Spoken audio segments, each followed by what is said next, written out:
أعوذ بالله من الشيطان الرجيم. بسم الله الرحمن الرحيم.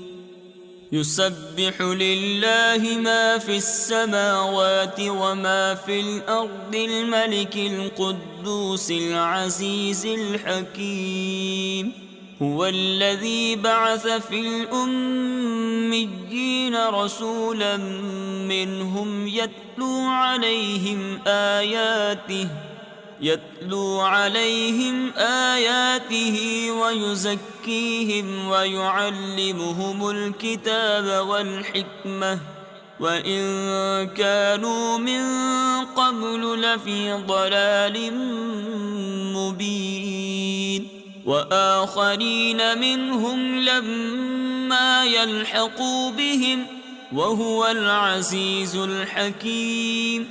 ذلك فضل الله يؤتيه من يشاء والله ذو الفضل العظيم.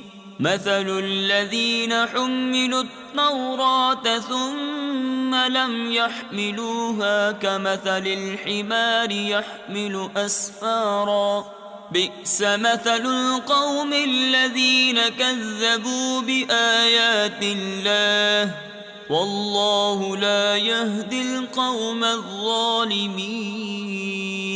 قل يا أيها الذين هادوا إن زعمتم أنكم أولياء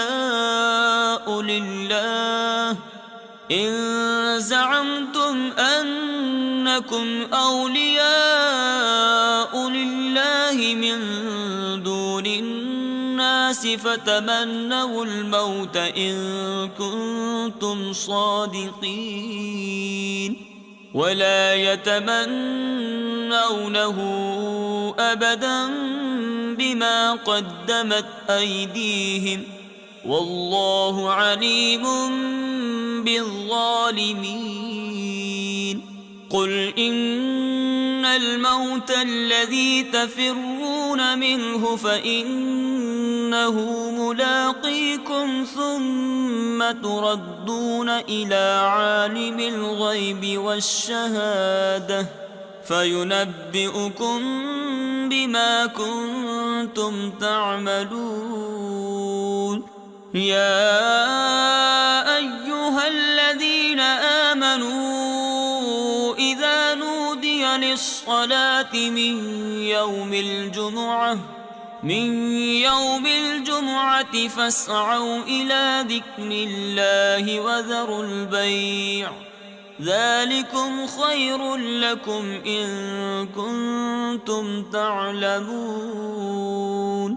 فإذا قضيت الصلاة فانتشروا في الأرض وابتغوا من فضل الله واذكروا الله كثيرا لعلكم تفلحون.